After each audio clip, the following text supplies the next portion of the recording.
Hey guys, welcome back to the channel. Sadly, it's time to say goodbye to the T7. I said goodbye to one last year that got destroyed. This year I also have to say goodbye to the T7 for the winter. It's time to winterize the bike.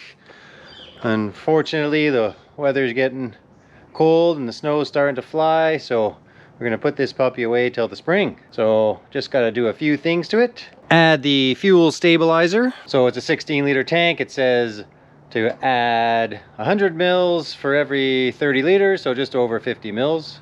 And then I'm gonna go fill up the tank, and then I'll take it out for a quick little ride, about 20 odd minutes or so, just to distribute it. I'm still looking at the DJI action because this GoPro is so garbage.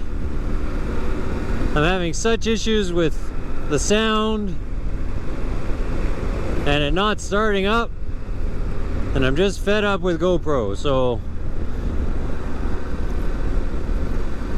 even though the DJI looks like the reviews show the coloring isn't as good, but it should hopefully at least be more reliable. And I still haven't put the heated grips on yet, so that's going to be a project for the winter. Alright, it's all fueled up, and so just going to take it for a quick little boot to get the engine nice and warm, and then we'll head back home.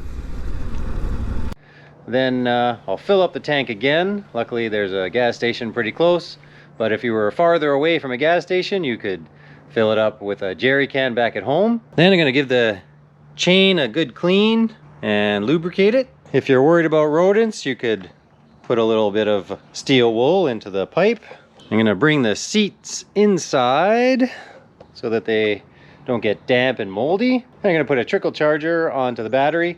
Some people say bring it inside, other people say leave it. It's okay to leave it in the cold, so I'm just going to leave mine in the garage. And then I'll change the oil on it. Nice fresh oil for the spring. And then the last thing to do is give it a quick little wash and then cover it up and put it away. And that'll be it for the T7 for this winter. And then it's on to the camper and my next big adventure. So stay tuned for that, guys. Thanks for watching. Be sure to like and subscribe.